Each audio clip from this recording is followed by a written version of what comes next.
Amados, eu quero saudá-los com a paz do Senhor e quero convidá-los para uma leitura que está na epístola que Paulo escreveu aos Romanos.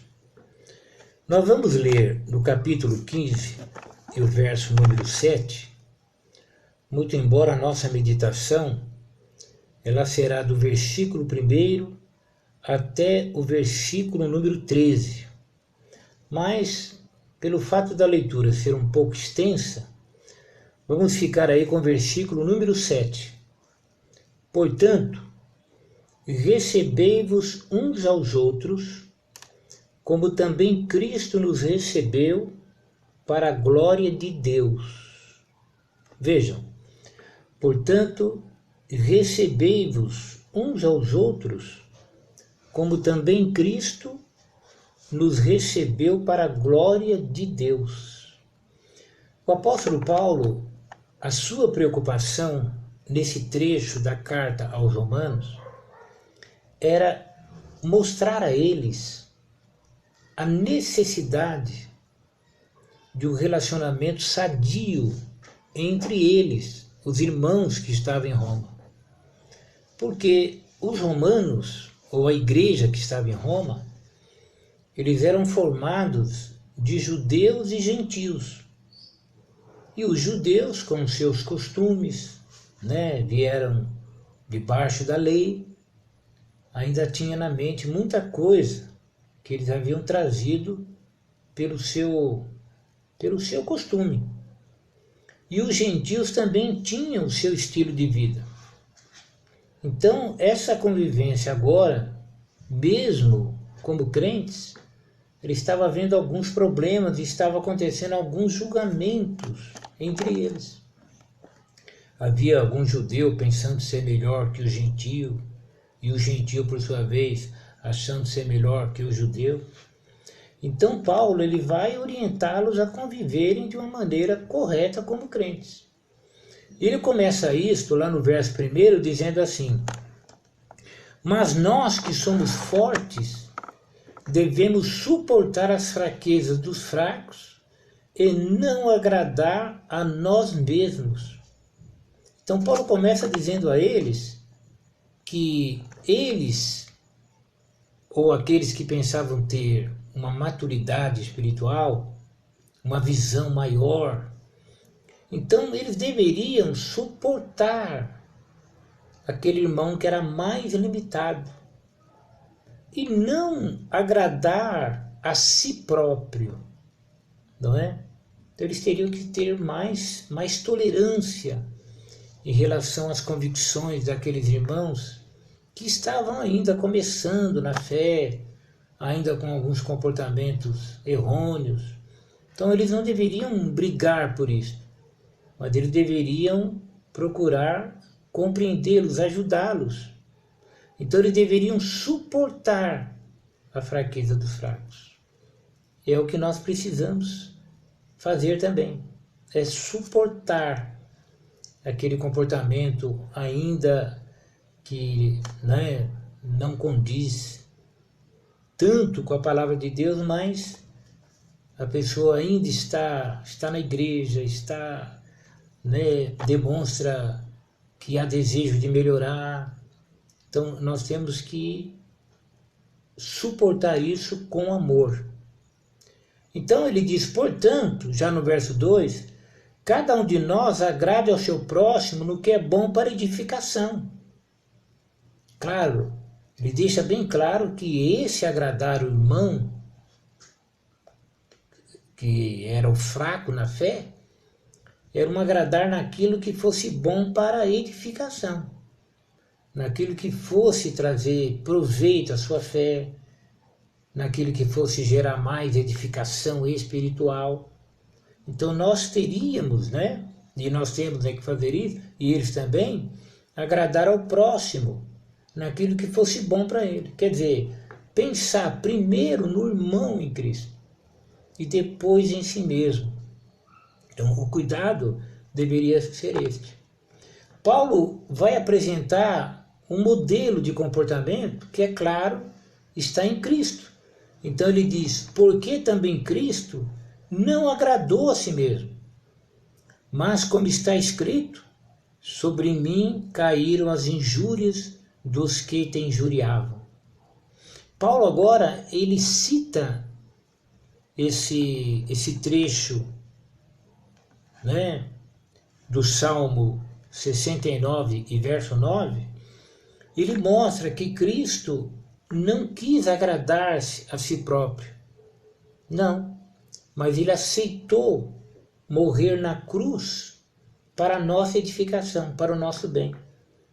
Então, se Jesus tivesse tido uma vida voltado para si mesmo, se ele tivesse ignorado as nossas fraquezas, ele não teria morrido por nós na cruz do Calvário.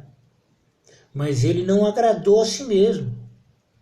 Ele cumpriu essa palavra que está escrito a respeito dele. É uma palavra profética. Sobre mim caíram as injúrias dos que te injuriavam. E Paulo, reforçando os escritos do Antigo Testamento, da palavra do Senhor, ele diz: porque tudo que dantes foi escrito, para o nosso ensino foi escrito, para que, pela paciência e consolação das Escrituras, tenhamos esperança. Observe que Paulo, ele é claro, tudo que foi escrito para o nosso ensino, não é? Por quê? Porque a Escritura, através dos seus exemplos, das suas orientações, ela tem paciência e consolo. Por isso que ele diz, para que pela paciência e consolação das Escrituras tenhamos esperança. Então, amados, nós temos que crer mesmo no que a Bíblia diz. Por ela vem o consolo e por ela vem a esperança, esperança de cada dia mais agradar a Deus, desenvolver o amor cristão, aceitando as orientações da Bíblia, principalmente nessa área do relacionamento entre nós, os que cremos. Ele diz: ora, o Deus de paciência e consolação vos conceda o mesmo sentimento, uns para com os outros, segundo Cristo Jesus, para que concordes a uma boca, glorifiqueis ao Deus e Pai de nosso Senhor Jesus Cristo. Quer dizer, o mesmo Deus que é o Deus de consolo e de paciência, Paulo, ele deseja que Deus concedesse a eles o mesmo sentimento de uns para com os outros. Quer dizer, o mesmo cuidado, né? Eu devo ter com você e você deve ter o mesmo cuidado para comigo. Eu me preocupo com você e você se preocupa comigo naquilo que for bom para a nossa edificação. Para quê? Para que unidos, a palavra para que concordes aqui é isso, para que unidos, né, de uma mesma maneira, a uma boca, quer dizer, aqui fala de unidade, né? Glorifiqueis ao Deus e Pai de nosso Senhor Jesus Cristo. Então, quando nós nos unimos, né, uns aos outros, naquilo que se refere às Escrituras, que tem a paciência e tem o consolo, nós vamos nos aceitando mutuamente, vamos nos amando em Cristo, e Deus, ele é glorificado. Por quê? Porque nós estamos no mesmo pensamento, nós estamos a uma boca glorificando ao Deus e Pai de nosso Senhor Jesus Cristo. Glorificar aqui não é tanto o glória a Deus que nós damos, mas é através do nosso relacionamento. Deus, ele é exaltado, Deus é glorificado. Por quê? Porque eu estou vivendo segundo o próprio Deus me orienta pela sua palavra. Portanto, Paulo vai dizer aqui no verso número 7, recebei-vos uns aos outros, como também Cristo nos recebeu para a glória de Deus. Viu? Eu tenho que aceitar você, e você tem que me aceitar Por quê? Porque Cristo me aceitou, entendeu? Cristo me recebeu para Ele. Ele recebeu você também. Então, como Cristo fez nos aceitando, não nos rejeitando, nós temos que nos aceitar também. Aí, no verso 8, ele diz: digo, pois, que Jesus Cristo foi ministro da circuncisão. Ora, a circuncisão era o sinal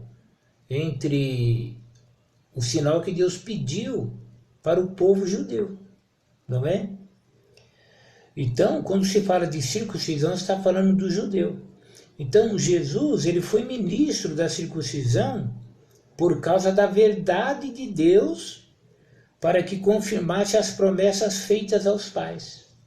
Então, Jesus, para confirmar a palavra de Deus, ele veio para o judeu, veio para a circuncisão, não é? Agora, o plano de Deus era que Jesus fosse o Salvador, tanto de judeu, como também dos gentios que crescem. Então ele disse: e para que os gentios glorifiquem a Deus, pela sua misericórdia, como está escrito: portanto, eu te louvarei entre os gentios e cantarei ao teu nome. Viram? Então Jesus veio. Ele veio para cumprir a lei que estava escrita a respeito dele, por causa da circuncisão, para manter a verdade de Deus. Mas também ele veio para salvar o gentio que cresce, porque a igreja é composta de gentios e de judeus que creram. Então essa igreja de Roma tinha gentio, tinha judeu. Cada um veio de um mundo diferente, nos seus conceitos, na sua cultura religiosa. Mas agora eles estavam em Cristo. Então eles tinham agora que glorificar a Deus a uma só boca, a uma só voz. Não era nem para o gentio ficar defendendo a vida que ele tinha libertina, e nem o judeu ficar defendendo as práticas que ele tinha, a lei e tudo mais. Era para os dois abrirem mão de tudo isto e viverem unidos em Cristo, para Deus ser glorificado. Aí Paulo vai citando as palavras proféticas do Antigo Testamento, mostrando esse plano de Deus de Cristo para os gentios também. Paulo tenta com isso mostrar ao judeu que o plano de Deus era salvar os gentios também. Então ele diz assim: portanto, eu te louvarei entre os gentios e cantarei ao teu nome. E outra vez diz: alegrai-vos, gentios, com o seu povo. E outra vez: louvai ao Senhor todos os gentios e celebrai-o todos os povos. E outra vez diz Isaías: uma raiz em Jessé haverá, e naquele que se levantar para reger os gentios esperarão. Ora, quem vai se levantar para reger os gentios no milênio é Cristo. Então, Jesus, ele veio unir gentios convertidos ao Evangelho e judeus convertidos ao Evangelho. Então, como Cristo se deu a esses dois povos para uni-los, para morrer por eles, para tirar a parede da separação, eles agora em Cristo, eles deveriam conviver pacificamente para a glória de Deus. Aí Paulo conclui lá no verso 13, dizendo: ora, o Deus de esperança vos encha de todo gozo e paz em crença, para que abundeis em esperança pela virtude do Espírito Santo.